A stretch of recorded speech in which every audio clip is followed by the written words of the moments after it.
Kabanata 981. Si Juniper ay napuno ng pagsuwi nang marinig ang mga salita ni Galen. Naramdaman niya na nag-aalala ang kanyang lolo na baka matalo na naman siya at magdusa sa kahihiyan na susunod, kahit na kumpiyansa siya sa kanyang mga kakayahan. Gayunpaman, dahil matibay ang pagtutol ni Galen dito, wala nang masyadong magagawa si Juniper. Ngunit ang pagkabigo ay kumagat sa kanya.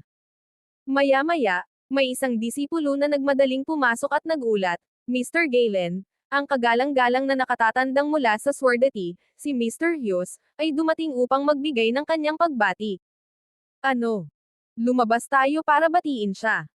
Mabilis na lumabas si Galen sa pinto. Ang Swordati ay mas nakakatakot kaysa sa Gaudium Sect, dahil ang lahat ng 10 kagalang-galang na matatanda nito ay mga Lesser Deity Masters. Si Cadmus Hughes ay lolo ni Alfie, at siya rin ang kagalang-galang na nakatatanda na Swordati. Ang kanyang kasanayan sa pagsasaka ay lampas sa pangunawa, kaya alam ni Galen na hindi siya maaaring magpakita ng anumang kawalang galang. Luther ay sumulyap kay Sebastian at sinabi ng mahigpit, "Bata, bitawan mo si Lydia." Binitiwan ni Sebastian ang kanyang kamay at sinabi ng may paggalang, "Ako si Sebastian Wilder. Isang karangalan makilala ka, Mr. Lockhart." Luther ay hindi siya pinansin at humarap kay Lydia. "Kailan mo siya nakilala?" "Nagkakilala kami kahapon," sagot niya ng malumanay. "Napaka-absurd nito." Nagalit siya. "Ikakansela ang iyong engagement para sa isang lalaking kakakilala mo lang kahapon. Iyan ay talagang pabigla-bigla." "Ginoong Lockhart, agad kaming nagkaroon ng koneksyon ni Lydia. Sana'y mabigyan mo kami ng iyong basbas," sabi ni Sebastian. "Tumahimik ka," sigaw ni Luther. Nagpatuloy siya, "Ikaw si Sebastian, di ba? Narinig ko na ang mga tinatawag mong kilalang gawa. Dahil lang may lakas ka, hindi ibig sabihin ay pwede ka nang maging mayabang. Mas mabuting pakalmayan mo ang iyong ugali. Tandaan, laging may mas magaling pa sa labas. Maaaring ikaw ay mahalaga sa Southmount, pero dito sa aming banal na lupa, wala kang espesyal na halaga." Sa simulay puno ng galit, si Juniper ay nahinahon pagkatapos marinig iyon. Lumingon siya kay Sebastian na may ngiti. "Narinig mo ba iyon? Isa ka lang walang kapangyarihang mag-aaral. Sa tingin mo ba, isang talunan na katulad mo, makakakuha ka ng pagkakataon kay Lydia? Para kang paloka sa kwento, akala mo makakabighani ka ng prinsesa. Tama ka. Ang batang ito ay nabubuhay sa isang pantasyang mundo," ang sabi ng miyembro ng Gaudium Sect ng may pang-aasar. Hindi nagpaapekto sa sinabi, tumingin si Sebastian kay Juniper at tinanong, "Sinabi mo lang na loser ako, di ba? Harapin mo na. Talo ka. Ang nanay mo ay isang maruming pulubi na nangangalakal ng basura. Sa totoo lang, ang tawagin kang talo ay napakabait na. Sa katunayan, basura ka lang," sabi ni Juniper ng may pang-aasar. Ang mga miyembro ng Gaudium Sect ay napuno ng tawanan. Sila'y napayuko at halos hindi makahinga. Ngumiti si Sebastian. "Natalo mo na ako ng 2 beses. Kung basura ako, ano ka na? Isang malaking tambak ng dumi. At least, ang dumi ay pwedeng gamitin bilang pataba pero ikaw ay isang polusyon na nagpapabaho sa hangin." Hindi napigilan ni Lydia ang kanyang pagtawa, at ganun din si Phelan. Nahihirapan din ang iba na pigilin ang kanilang kasiyahan. "Hayop ka. Papatayin kita." Hindi na mapigilan ni Juniper ang kanyang galit. Umungal siya na parang nagngangalit na tigre habang sinugod si Sebastian na may layuning pumatay. "Sebastian, mag-ingat ka." Nagpalitan ng nag-aalalang tingin sina Lillian at Gina. Nasa pag-iisa sila sa nakaraang ilang buwan at ganap na hindi nila alam ang kasalukuyang lakas ni Sebastian. Bagaman sinabi niyang natalo niya si Juniper ng 2 beses, nagduda pa rin sila. Narinig din nila na ang lakas ni Juniper ay malaki ang pinabuti kamakailan at nag-aalala sila na baka hindi na kayang talunin ni Sebastian ito. Lalong lumala ang mga alalahanin ni Lillian at Gina nang mapagtanto nilang nasa Gaudium Sect sila. Kahit na natalo ni Sebastian si Juniper, kailangan pa rin niyang harapin ang galit ng maraming mahuhusay na eksperto ng sekta.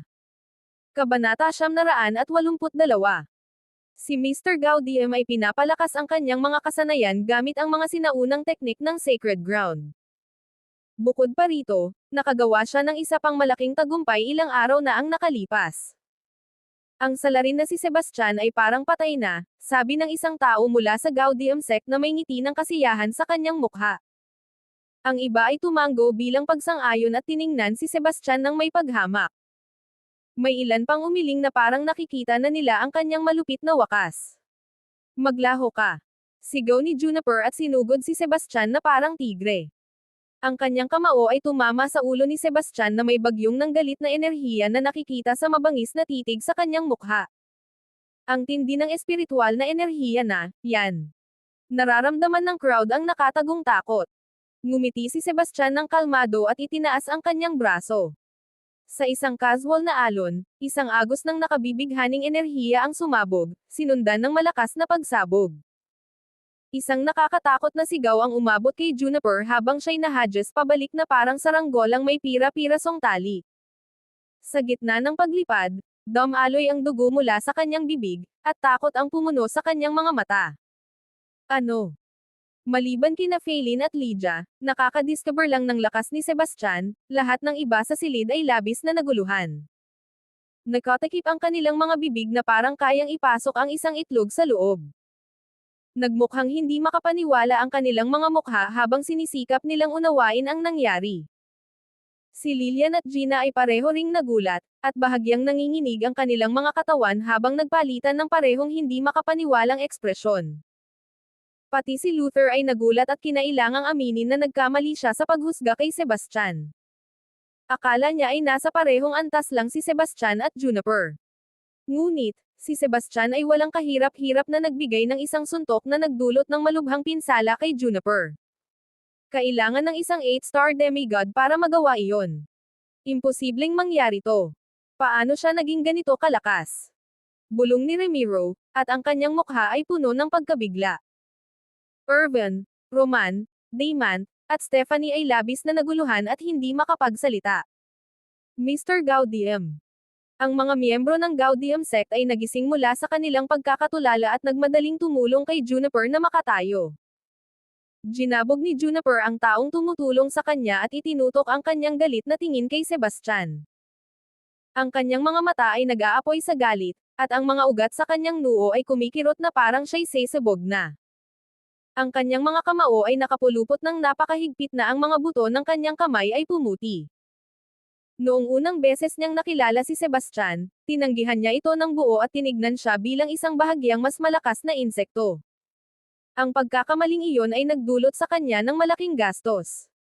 Sa pangalawang pagkakataon, bumalik siya ng mas malakas at kumpiyansa siyang makakapagsalbo sa kanyang sarili, pero natalo na naman siya. Sa kanilang ikatlong pagkikita, pinahusay ni Juniper ang kanyang mga kasanayan gamit ang mga makabagong sinaunang teknik at lubos na pinataas ang kanyang antas ng pagsasaka. Naniniwala siyang sa wakas ay magagawa niyang talunin si Sebastian at mabawi ang kanyang dangal. Sa halip, hindi niya kinaya kahit isang suntok. Ito ay nag-iwan sa kanya ng isang hindi pa nararanasang halo ng kawalang pag-asa at galit, at ginawa siyang parang isang kaawa-awang hanggal. Sebastian, paano mo nagawa na saktan si Mr. Gaudium sa aming teritoryo? Sino sa tingin mo ikaw? Sigaw ng isa sa mga matatanda. Tinitigan niya si Sebastian, at kumislot ang kanyang bigot habang humihingal at tinuturo siya. Puno rin ng galit ang mga mata ni Gage. Nakatayo na nakapatong ang mga kamay sa kanyang balakang, tiningnan niya si Sebastian ng may malamig na paghamak. Anong lakas ng loob mong agawin ang kasintahan ng anak ko at saktan siya sa harap ko? Ang kapal ng mukha mo. Ngayon, sisiguraduhin kong magbabayad ka sa ginawa mo, o hindi ko ito malilimutan. Mayroon. Dakpin siya. Malamig niyang utos. Mr. Gaudium, sandali lang. Nagtakbuhan sina Lillian at Gina. Ang kanilang mga poster ay tense, at ang kanilang mga mukha ay puno ng pag. Sebastian, anong ginagawa mo? Bilasan mo at humingi ka ng tawad kay Mr. Gaudium at Mr. Juniper, sabi ni Lillian ng may pag-aalala. Ano ang relasyon mo sa kanya? Mariing tanong ni Gage. Kapatid ko siya, sagot ni Gina na may alalahanin sa kanyang mukha. Kabanata 983. Nag-atubili si Lillian Sandel bago niya tuluyang sinabi, siya ay ang dati kong asawa. Ano? Dating asawa ni Lillian yung lalaking yon. Ang revelasyon ay nagulat sa lahat habang ang kanilang mga mata ay mabilis na lumipat sa pagitan nina Lillian at Sebastian. Ang kanilang mga ekspresyon ay halo ng inggit at selos. Pati si Gage ay nagulat, nagngit-ngit siya at humitit ng may pagdududa. Wala akong pakialam sa relasyon mo sa kanya. Lumampas na siya sa hangganan, at walang paraan na makakalusot siya ng madali. Tumabi ka. Mr. Gaudium, pakiusap, magpakita kayo ng awa, muling pakiusap nina Lillian at Gina. Tumigil kayo. Kung hindi, ididispate ko kayo kasama niya, sabi niya ng malamig. Mr. Gaudium. Tigilan mo na ang pagmamakaawa sa kanya, gusto kong makita kung gaano sila katibay. Habang nakayakap ang mga braso, bahagyang itinaas ni Sebastian ang kanyang baba, at ang kanyang mga mata ay nagpakita ng paghamak. Sebastian, tumigil ka na sa kalokohan at humingi ka ng tawad. Si Lillian ay naguguluhan habang patuloy na hinahatak ang kanyang manggas. Tama siya.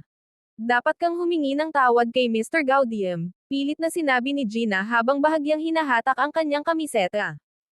Bakit ako hihingi ng tawad, wala naman akong ginawang mali. Bukod pa rito, hindi naman siya karapat-dapat.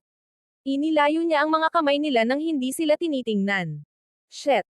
Ang yabang-yabang ng batang ito, kahit si Ginoong Gaudium hindi niya nirespeto. Hindi niya alam kung anong pinapasok niya. Ang mga miyembro ng Gaudium sect ay nagalit ng labis. Nilinggan ni Luther ang kanyang ulo na may hitsurang puno ng pagsisisi. Tahimik niyang pinagsisihan ang lakas ni Sebastian at kung gaano na siya naging mayabang. Malinaw na hindi niya nauunawaan ang kaseryosohan ng kanyang sitwasyon. Lolo, pakiusap, iligtas mo siya. Mahigpit na hinawakan ni Lydia ang kanyang braso at niyugyug ito habang nakatingin sa kanya ng may pakiusap na mga mata. Tama na ang kalokohan na ito. Alam mo ang relasyon ko sa Gaudium sect. Wala akong balak iligtas ang kanilang kaaway. Bukod pa rito, siya na mismo ang naghuhukay ng kanyang libingan. Kung mapatay siya, karapat-dapat lang niya iyon. Malamig na humalukip-kap si Luther at iniwas ang kanyang mukha kay Lydia. Lolo, tigil na. Wala akong balak na iligtas siya, mariing iginiit ni Luther. Mr. Lockhart, pwede bang pakiusap ko na iligtas mo siya? Biglang pakiusap ni Phelan.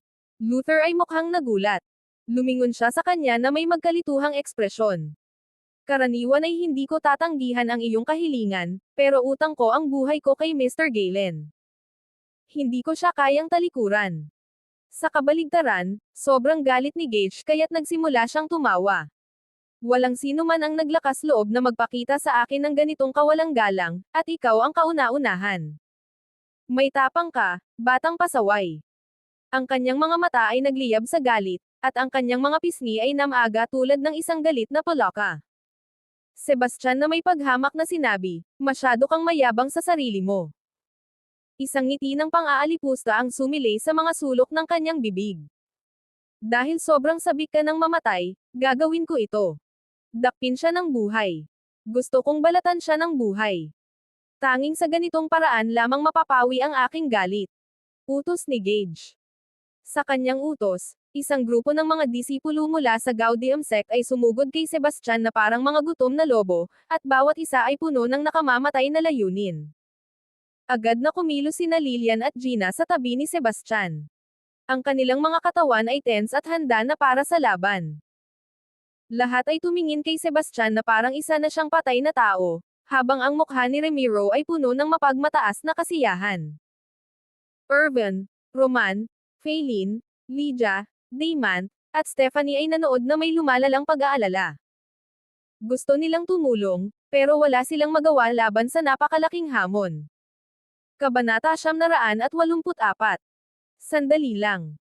Habang ang isang grupo ng mga disipulo mula sa Gaudium sect ay naghahanda na umatake, biglang sumigaw si Sebastian na huminto sila. Gage ay ngumiti ng may pang-aasar. Ang kanyang baba ay bahagyang nakataas, at ang kanyang mga mata ay puno ng paghamak. Natatakot ka na ba ngayon? Aba, huli na para dyan. Nagkakamali ka. Hindi ako natatakot, pero may tanong ako kay Mr. Lockhart. Lumingon si Sebastian kay Luther. Makikialam ka ba sa aking alitan sa Gaudium sect? Gage ay humalaklak. Bata, masyadong mataas ang tingin mo sa sarili mo. Bakit naman aabalahin ka pa ni Mr. Lockhart? Hindi siya pinansin ni Sebastian at ngumiti kay Luther. Tumango si Luther at sinabi, hindi ko gagawin. Totoo ba iyon sa kahit anong sitwasyon? Tanong ni Sebastian. Tumango ulit si Luther. Sa ganitong paraan, wala nang pagdadalawang isip si Sebastian. Lumiko siya kay Lillian at Gina habang itinaas ang kanyang mga kamay upang ipakita sa kanila na huminto. Ito ay sa pagitan ng Gaudium sect at ako. Ano man ang mangyari, huwag kayong makialam. Gusto kong makipaglaban kasama ka. Matatag ang mga mata ni Gina habang siya'y humakbang pasulong. Walang sinabi si Lillian, ngunit ang kanyang titig ay sumasalamin sa determinasyon ni Gina. Hindi ko kailangan ng tulong mo. Ang paglahok mo ay makakaabala lang sa akin. Kuha mo. Sagot niya ng matatag. Mag-ingat ka. Ipinahayag ni Gina ang kanyang pag-aalala. Ngumiti si Sebastian ng may kumpiyansa. Sa isang tulak mula sa lupa, siya'y lumipad sa hangin na parang palaso na pinakawalan mula sa pana. Saan sa tingin mo pupunta ka? Ang grupo ng mga disipulo mula sa Gaudium sect ay lumipad sa hangin at hinabol siya. May mga 30 sila. Sila ay ilan sa mga pinakamahuhusay na elite na disipulo ng sekta at lahat sila ay nasa demigod realm. Ang pinakamalakas sa kanila ay umabot na sa 4-star demigod realm, habang ang dalawa pa ay nasa 3 bituin na demigods. Ang natitira ay mula sa 1 hanggang 2 bituin na mga demigod. Individual, ang kanilang lakas ay maaaring hindi mukhang partikular na nakakatakot, ngunit nang magkaisa ang isang pangkat ng 30, sila ay naging isang hindi mapipigilang puwersa. Nang huminto si Sebastian, agad siyang pinalibutan ng grupo mula sa Gaudium sect. Sugod. Ang grupo ay sumugod kaagad. Ang kanilang mga sandata ay sumugod ng may matinding lakas at bumagsak kay Sebastian na parang isang malupit na bagyo. Ang mga espada ay kumikislap ng malamig na liwanag, matalim at nakamamatay. Ang mga talon ay dumaan sa hangin na may hindi mapipigilang lakas. Ang mga sibat ay itinulak pasulong, nagtatapon ng mga patong-patong na anino, at bawat isa ay puno ng kapangyarihan. Si Sebastian ay kumilos na parang multo habang siya'y mabilis na lumipad sa hangin na may hindi pangkaraniwang liksi. Ang kanyang bilis ay kasing bilis ng isang nagngangalit na bagyo o isang mabilis na anino at nagdulot ito ng pagkakamali sa atake ng mga disipulo ng Gaudium sect. Sa bawat hakbang, tila pinapahayag niya ang tunay na diwa ng lupa at binabaluktot ang espasyo sa paligid niya. Ang mga mata ng mga manunood ay napuno ng paghanga at pagkamangha habang sinusubaybayan nila ang kanyang mga galaw. Sa sandaling iyon, inilunsad ng mga disipulo ng Gaudium sect ang kanilang pag-atake. Mga alon ng matinding enerhiya ang bumuhos kay Sebastian mula sa lahat ng panig. Ngunit, siya'y tumindig ng matatag na parang bundok. Ang kanyang mga mata ay kumikislap ng nakakatakot na liwanag na kumikislap tulad ng mga bituin. Sa isang galaw ng kanyang mga kamay, sumiklab ang hindi nakikitang enerhiya ng espada na parang umaagos na baha. Ang mga alon ng enerhiya na ito ay kumilos na parang may sariling buhay, likido at nakakatakot. Kabanata 985. Ang mga aktibo at pasibong enerhiya ay umiikot sa paligid ni Sebastian upang bumuo ng isang hindi nakikitang kalasag na ganap na bumabalot sa kanya. Ang hangin ay nahahati saan man tumagos ang enerhiya ng espada, kasabay ng matalim at matinis na sipol. Ang kanyang presensya ay parang isang napakalaking bundok matatag at nakakatakot. Ito rin ay kasing mabangis ng kulog na bumabagsak mula sa itaas, puno ng kapangyarihan at dominyo. Ang mga puso ng mga manunood ay kumabog, at sila'y nahulog sa pagkamangha, na para bang humaharap sila sa isang di mapipigilang God of War. Ang mga disipulo ng Gaudium sect ay parehong galit at naguluhan. Pagkatapos, naglunsad sila ng mas agresibong pag-atake. Ngunit si Sebastian ay nanatiling hindi nag-aalala. Sa isang mabilis na galaw, naglabas siya ng alon ng hindi nakikitang enerhiya ng espada. Ito ay damaloy at umikot na parang nag-uugnay na mga agos na naglalabas ng walang katapusang lakas. Habang dumaan ang enerhiya ng espada sa hangin, tila punatin nito ang tela ng kalawakan.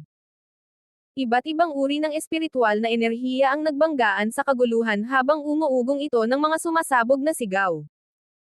Isa-isa, ang mga disipulo ng Gaudium ay bumagsak sa ilalim ng pagsalakay. Dumadaloy ang dugo mula sa kanilang mga bibig habang sila'y pinapapunta. Ang kanilang mga mukha ay puno ng pagkabigla at kawalang paniniwala habang sinisikap nilang maunawaan ang napakalakas na lakas ni Sebastian. Ang mga manunood ay naiwan sa tahimik na pagkabigla, at ang kanilang paghanga ay lumago sa isang malalim na paggalang. Anong nakakatakot na lakas? Bulong ng isa. Isang tao lang ang nag-aalis ng napakaraming disipulo mula sa Gaudium sect. Hindi ka panipaniwala. Sigaw ng isa. Si Luther ay humanga sa kanyang nasaksihan. Lumiko siya kay Gage at tinanong, ilang taon na ang batang ito? Walang ideya si Gage, kaya tumingin siya kina Lillian at Gina para sa mga sagot. 31 na siya ngayong taon, sagot ni Lillian. Isang 31 taong gulang na pinakamataas na demigod. Hindi nakapagtataka kung bakit siya napakamayabang. Ang talento niya ay napakabihira sa ating banal na lupa, sigaw ni Luther. Ha! Ganun ka bata na siya at isa ng pinakamataas na demigod. Paano nangyari yun? Ang revelasyon ay nagulat sa lahat ng naroroon, lalo na kina Juniper at Ramiro. Palagi nilang itinuturing ang kanilang mga sarili bilang mga nangungunang talento ng kani-kanilang mga pangkat. Ngunit nang malaman nila ang edad at antas ng pagsasanay ni Sebastian, lumaki ang kanilang mga mata, at napanganga sila habang ang kanilang mga mukha ay puno ng pagkabigla at kawalang paniniwala. Bagaman ilang taon lang silang mas bata sa kanya, ang antas ng pagsasanay ni Sebastian ay higit na mataas kaysa sa kanila. Kung ikukumpara, halos hindi sila mukhang mga henyo. Habang umuusad ang pagsasanay, lalo lang itong naging mahirap. Kahit na umabot na si Juniper sa 6-star demigod na antas, walang garantiya na makakamit niya ang pinakamataas na antas sa loob ng isa pang 10 taon. Bilang pinuno ng Gaudium sect, si Gage ay labis na nagulat. Bahagyang nanginginig ang kanyang katawan, at ang kanyang mga mata ay nagpakita ng pagkamangha at takot. Naisip niya, ang batang ito ay isang halimaw. Kailangan siyang patayin ngayon. Kung makapasok siya sa Lesser Deity Realm, magiging hindi mapipigilang banta siya. Humigop siya ng malalim na hininga upang magpakatatag, saka kinagat ang kanyang mga ngipin. Elders, pakikilos at pakalmayan niyo ang batang ito. Mabilis na humakbang si Irwin pasulong. Ang kanyang nooy nagkulot sa pag-aalala. Mr. Gaudium, si Sebastian ay isang baguhan pa lamang. Ang pagpapadala ng grupo ng matatanda para atakihin siya ay hindi mukhang marangal, di ba? Maraming tao ang tumango bilang pagsang-ayon. Si Sebastian ay itinuturing pa ring bahagi ng nakababatang henerasyon, habang ang mga nakatatanda ng Gaudium sect ay lahat nasa kanilang 70s na, at ang ilan ay higit pa sa 100 taong gulang. Ang pagkakaroon ng isang nakatatanda na kumilos laban sa kanya ay isang halimbawa na ng malakas na nananakot sa mahina. Ngunit ang magkaroon ng grupo ng mga nakatatanda na magtulungan laban sa kanya ay talagang kaiya-hiya. Naiintindihan ni Gage ang kanilang mga alalahanin, ngunit hindi may kakaila ang lakas ni Sebastian. Bukod sa kanyang ama, si Galen, si Gage ang nag-iisa sa Gaudium sect na umabot sa pinakamataas na antas ng demigod. Ang ibang mga elder ay mga 9-star demigod lamang, at wala sa kanila ang makakatapat kay Sebastian sa isang one-on-one na laban. Kaya, wala nang ibang pagpipilian si Gage kundi ang labanan si Sebastian sa dami ng tao. Ang batang ito ay isang halimaw, at wala akong pakialam sa katarungan. Mga nakatatanda, bilasan niyo at kumilos na. Sino mang magtatangkang humadlang sa amin ay magiging kaaway namin. Nang itim ang ekspresyon ni Gage, at ang kanyang mga mata ay napuno ng pagnanasa sa pagpatay. Habang siya'y nagsasalita, siya'y nagwawagayway ng mga kamay, at ang kanyang pagkabahala ay halata sa bawat galaw. Masusunod, Mr. Gaudium. Sabay-sabay na sinabi ng mga elder at pagkatapos ay lumipad sila sa himpapawid. Kabanata 986. 11 na mga elder mula sa Gaudium sect ang lumipad sa ere at pinalibutan si Sebastian. Ang kanilang makapangyarihan at nakakatakot na presensya ay lumikha ng isang hindi nakikitang presyon na labis na bumigat sa kanya. Walang paraan na makakalaban si Sebastian sa kanila. Well, mayroong 11 na mga elder, at bawat isa ay hindi bababa sa 6-star demigod, wala siyang laban sa kanila. Ang mga manunood ay nagbulungan at kumbinsido sila na katapusan na ni Sebastian. Ngunit, si Sebastian ay nanatiling hindi natitinag. Ang kanyang mga mata ay kumikislap tulad ng mga bituin at naglalabas ng hindi matatawarang kapangyarihan. Ang kagalang-galang na matandang kalahating Diyos na may siyam na bituin, si Leo Jenkins, ang nagpasimula ng pag-atake. Ang kanyang sibat ay kumikislap ng kakaibang liwanag habang siya ay sumugod kay Sebastian. Sa isang mabilis na pagliko, madaling nakaiwas si Sebastian sa atake. Interesante, pero hindi sapat. Ngumiti si Sebastian, at ang kanyang ekspresyon ay puno ng paghamak. Narinig iyon ng ibang matatanda at inilabas nila ang kanilang mga pinakamatinding teknik. Sa isang iglap, isang nakakasilaw na hanay ng mga ilaw ang nagugnay na tila isang napakagandang palabas ng paputok. Ngunit, si Sebastian ay dumaan sa mga ilaw. Ang kanyang mga galaw ay parang multo, at bawat hampas na kanyang ginawa ay may napakalakas na kapangyarihan. Ang batang ito ay masyadong malakas. Hindi natin ito kayang ipagpatuloy, sabi ng matandang 7-star demigod ng may pag-aalala. Huwag kayong matakot. Maaaring malakas siya, pero isa lang siyang tao. Kaya natin siyang pagurin. Kinagat ni Leo ang kanyang mga ngipin habang nagsasalita. Narinig ni Sebastian ang kanilang palitan at tumawa ng may pang-aasar.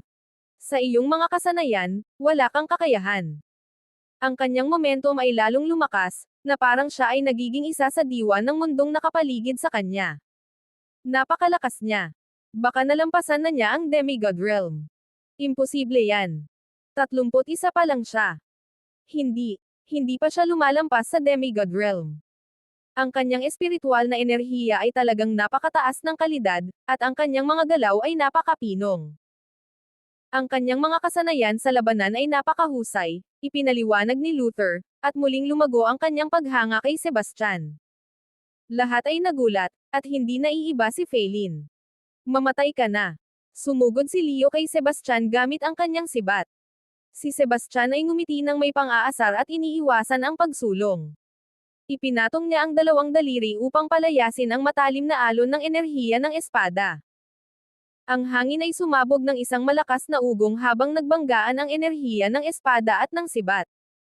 Ang pagbangga ay naglabas ng nakakatakot na pagsabog ng enerhiya na nagdulot ng bahagyang pagyanig sa paligid. Ang epekto ay yumanig sa katawan ni Leo. Dumadaloy ang dugo mula sa kanyang bibig habang siya'y itinapon paatras. Mr. Jenkins. Ang ibang matatanda ay napahiyaw sa gulat at agad na naglunsad ng isang agresibong pag-atake. Sinubukan nilang patayin si Sebastian sa dami nila. Ngumiti si Sebastian habang lumilipad siya sa hangin gamit ang Phantom Stride upang maiwasan ang kanilang mga atake. Sa isang galaw ng kanyang mga daliri, nagpalabas siya ng sunod-sunod na matatalim, di nakikitang enerhiya ng espada. Ang kanyang mga atake ay bumuhos na parang malakas na bagyo, at bawat alon ay puno ng napakalakas na kapangyarihan. Ang hangin ay kumikiskas ng enerhiya habang nagdulot ito ng isang ipu-ipu. Ang mga manunood ay huminga ng malalim, at ang kanilang pagkabigla ay hindi maipahayag sa salita. Lalong naging matatag si Sebastian habang nagpapatuloy ang laban, at ang kanyang presensya ay parang isang hindi mapipigilang puwersa. Ang kanyang malamig na tingin ay tila nagwawalang bahala sa lahat ng nasa paligid niya. Parang isang mabangis na tigre, isa-isa niyang pinatumba ang mga matatanda. Umubo sila ng dugo at napalipad. Ang kanilang mga mukha ay puno ng pagkabigla at kawalang pag-asa. Sa isang pambihirang pagpapakita ng lakas, tinalo ni Sebastian ang lahat ng 11 na mga elder. Kabanata 987. Ang mga manunood ay napanganga at napaluhod sa hindi makapaniwalang eksena na nagaganap sa kanilang harapan. Talagang nagawa ni Sebastian. Mag-isa niyang tinalo ang 11 matatandang miyembro ng Gaudium sect. Isang himala. Naging mapatla ang mukha ni Gage, hindi niya inasahan na kahit na may matatanda na nagkaisa, hindi pa rin nila kayang talunin si Sebastian. Si Juniper ay labis ding nagulat. Palagi niyang iniisip na si Sebastian ay bahagyang mas malakas lamang sa kanya, ngunit ngayon, ang paniniwalang iyon ay naglaho. Nagulat siya na si Sebastian ay nag-iisang natalo ang 11 na mga elder na lahat ay mga 6-star demigod o mas mataas pa. Ang ganitong uri ng lakas ay nakakatakot, at alam ni Juniper na kahit ang kanyang ama ay hindi kayang gawin iyon. Anong nangyari? Umabot ang boses ni Galen habang siya ay bumababa sa himpapawid. Sa tabi niya ay si Cadmus, ang kagalang-galang na elder mula sa Swordati. Lumabas si Galen upang batiin si Cadmus, na ibinigay sa kanya ang isang regalo bago umalis patungong Skyd upang patayin si Sebastian at maghiganti para kay Alfie. Nagpa siya si Galen na samahan siya. Pero sa kalagitnaan ng daan, napagtanto niya na si Cadmus ay hinahanap si Sebastian. Agad niyang sinabi sa kanya na si Sebastian ay nasa Gaudium sect, kaya't nagmadali silang bumalik. Dad, nandito ka na. Nakita ni Gage na bumalik ang kanyang ama, at pumatak ang mga luha ng ginhawa sa kanyang mga mata. Gumapang ang mga mata ni Galen sa mga matatanda na nag-aagaw buhay sa lupa. Ang kanyang pagkabigla ay mabilis na naging galit. Sino ang gumawa nito? Yung tarantado na iyon. Itinuro ni Gage si Sebastian na may mga mata na nag-aapoy sa galit. Tinutokso ni Galen si Sebastian, at ang kanyang mga mata ay puno ng nakamamatay na intensyon. Akala mo ba makakapagpakasaya ka sa aking sekta habang wala ako? Hindi ka makakaligtas dito. Patay ka ngayon, bata. Nakatitig si Cadmus kay Sebastian, at ang buong presensya nito ay naglalabas ng nakakatakot na pagnanais na pumatay. Grabe! Anong nangyayari? Galit din si Mr. Hughes kay Sebastian. Kakaiba ang taong to. Nakakatakot ang lakas niya para sa kanyang edad. Kung makaligtas siya dito, magiging walang kapantay na master siya. Oo, kung patuloy siyang lalakas, baka hindi na siya mapigilan. Pero sobrang mayabang niya. Akala niya basta na lang siyang darating at magdudulot ng gulo sa Gaudium sect. Hindi papayagan ni Mr. Galen yun, at ngayon, nakabangga pa niya si Mr. Hughes. Para na siyang patay ngayon. Lahat ay tumanggo bilang pagsang-ayon. Ang kanilang mga tingin ay nakatuon kay Sebastian na parang mga tingin para sa isang nahatulang tao. Ang ilan ay nanood ng may kasiyahan, habang ang iba naman ay puno ng takot. Lillian, Gina, Faylene, Lydia, at ilang iba pa mula sa Skyla Academy ay nanood ng may pag-aalala. Gayunpaman, karamihan ay nasa sabik sa nalalapit na kapahamakan ni Sebastian, lalo na si Ramiro. Hindi niya kailanman nagustuhan si Sebastian at madalas niyang pinapangarap na may pumatay sa kanya. Ngayon, tila ang kanyang pangarap ay sa wakas matutupad na.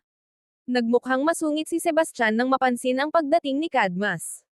Hindi siya gaanong nag-aalala tungkol kay Galen, pero nang sumali si Cadmus sa laban, tila pabor na sa kanila ang pagkakataon. Lolo, pakiusap iligtas mo siya. Pakiusap ni Lydia habang naiyuyugyug ang braso ni Luther. Sumingit si Faylene. Oo, Mr. Lockhart. Kailangan mo siyang tulungan. Nag-atubili si Luther. Hinangaan niya ang talento ni Sebastian, pero si Galen ang kanyang kaibigan at tagapagligtas. Pinahirapan siya nito na makialam. Nakita ang pag-aatubili ng kanyang lolo, sinabi ni Lydia, Lolo, siya ay isang fourth-year alchemist. Kung ililigtas mo siya, maaari siyang maging malaking yaman para sa ating pamilya. Ano? Siya ay isang fourth-year alchemist. Napatalon si Luther sa gulat. Kahit na sinabi niya sa kanya na si Sebastian ay isang lesser deity master, hindi siya magre-react ng ganito. Ang mga lesser deity master ay bihira, ngunit malamang na may hindi bababa sa 1,000 sa buong perpetual world. Gayunpaman, halos hindi naririnig ang mga fourth-year alchemist, at ang kanilang bilang ay hindi lumampas sa 2 digit. Kabanata 988. Ang halaga ng isang fourth-year alchemist ay labis na lumampas sa isang karaniwang lesser deity master. Ang mas tumatak pa ay ang edad ni Sebastian. Ang kanyang potensyal para sa kadakilaan ay tila walang hanggan. Pagkatapos ng maikling sandali ng pag-aalinlangan, nagpa siya si Luther na makialam para kay Sebastian. Tumingin siya kina Cadmus at Galen bago magtanong, Mga Ginoo, maaari ko ba kayong makausap? Ikaw na siguro si Mr. Lockhart mula sa Gaudium Sacred Ground. Ako si Cadmus Hughes, ang kagalang-galang na elder ng Swordati. Isang karangalan na makilala ka, sabi ni Cadmus ng may paggalang. Bagaman sila ay mga lesser deity masters, ang agwat sa lakas at katayuan ay malaki, kaya mahirap silang ikumpara. Mr. Hughes, wala nang kailangang formalidad. Mayroon akong hindi pangkaraniwang kahilingan, at umaasa akong kayong dalawa ay maibibigay ito sa akin, sabi ni Luther. Magpatuloy ka, Mr. Lockhart, sagot ni Cadmus. Tumango si Galen bilang pagsang-ayon. Gusto kong isaalang-alang ninyong dalawa na ipagpaliban ang parusa sa batang ito, sabi ni Luther habang itinuturo si Sebastian. Ano? Nabigla sina Cadmus at Galen. Hindi nila inaasahan na magsasalita si Luther para kay Sebastian. Ang iba pang naruroon ay labis ding nagulat. Bilang isang nakatatanda ng sacred ground, si Luther ang may pinakamataas na ranggo at lakas sa silid.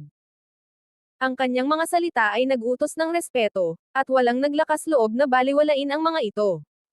Nagpalitan ng mga tingin sina Cadmus at Galen na puno ng pagsuko. Ang kanilang galit kay Sebastian ay malalim, at ang pagpapalaya sa kanya ng madali ay nag-iwan ng mapait na lasa sa kanilang mga bibig. Sabi ni Galen, Mr. Lockhart, karaniwan ay sumasang-ayon ako sa iyong kahilingan.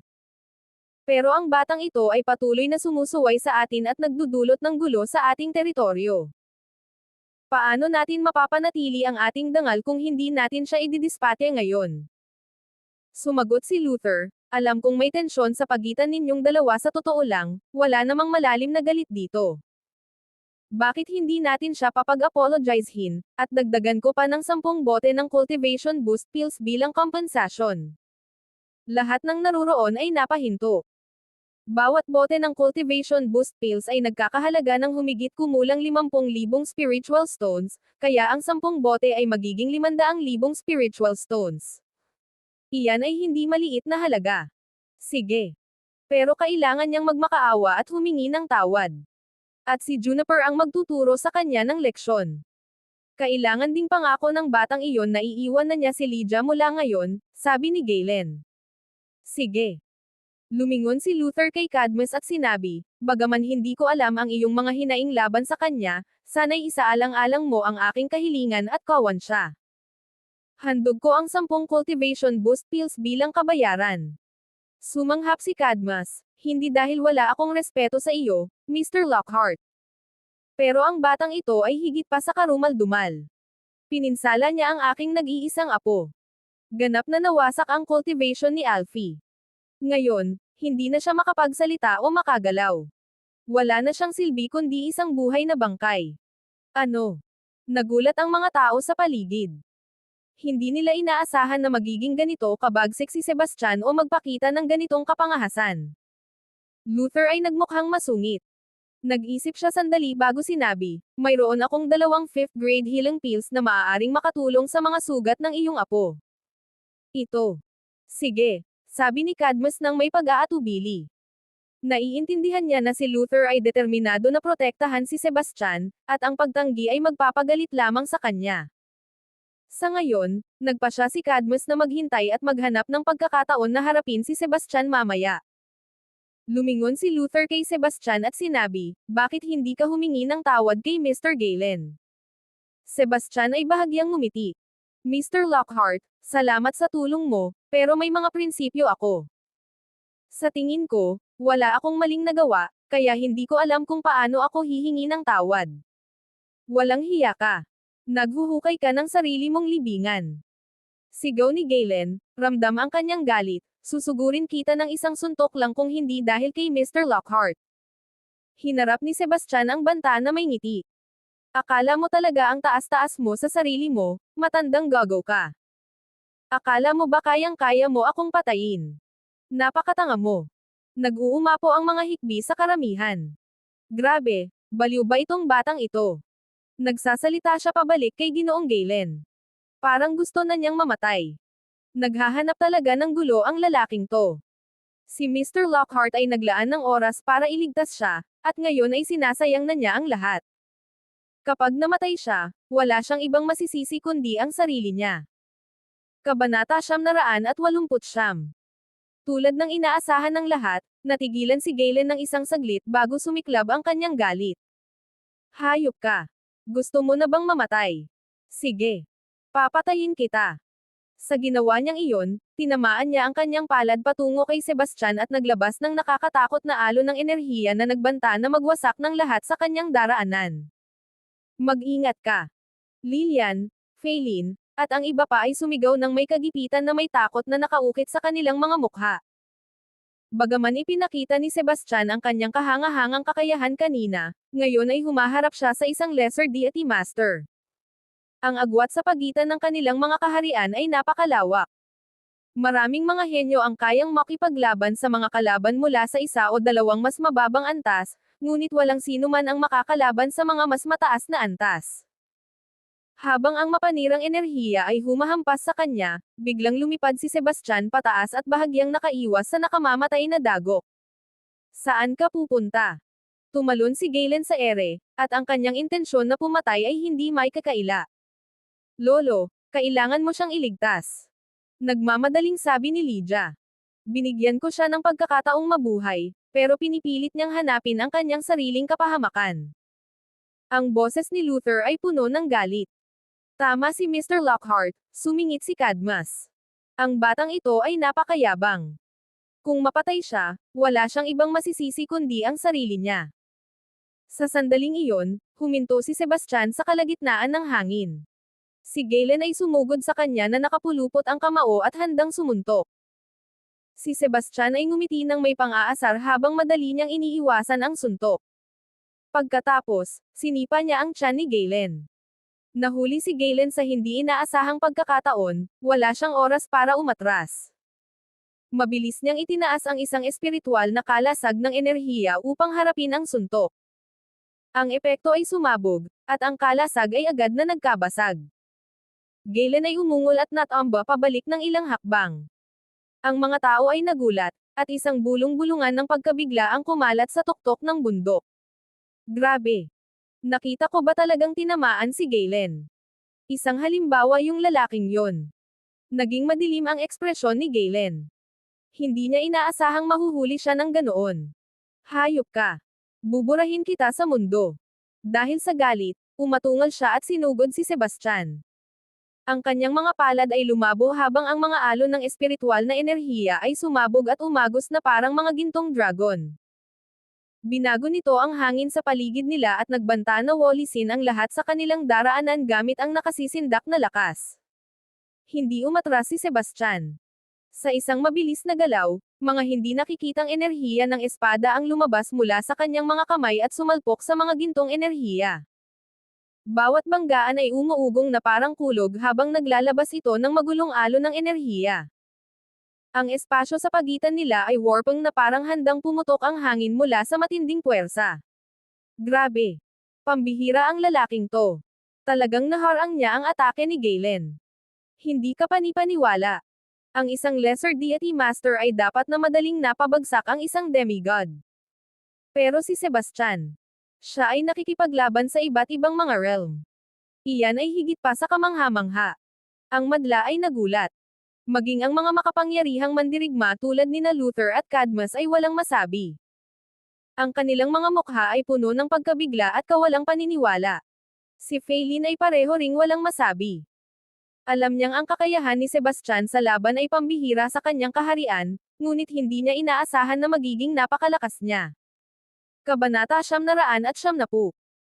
Gumamit si Sebastian ng hindi nakikitang enerhiya ng espada upang hadlangan ang bawat atake mula kay Galen bago inilunsad ang isang brutal na counterattack na nakapagpa-atris sa kanya.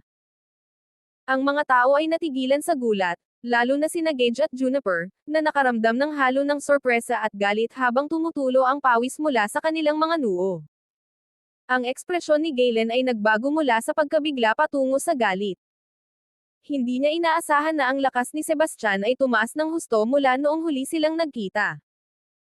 Walang pag-aalinlangan, isang malamig na kislap ang kumislap sa kanyang kamay habang hinugot niya ang isang espiritual na artifact, isang mahabang espada, mula sa kanyang storage space ring. Ang espada ay kumikislap ng nagniningning na gintong liwanag at puno ng napakalaking kapangyarihan. Si Sebastian ay kumuha rin ng kanyang espiritual na artefakto, isang mahabang espada, mula sa kanyang singsing. Nagniningning ang kumpiyansa sa kanyang mga mata nang lumitaw siya sa harap ni Galen. Sa tuktok ng bundok, humuhuni ng mabangis ang hangin, at ang mga ulap ay nagngangalit. Sa sandaling iyon, si Sebastian at Galen ay lumipad sa hangin na parang mga meteor.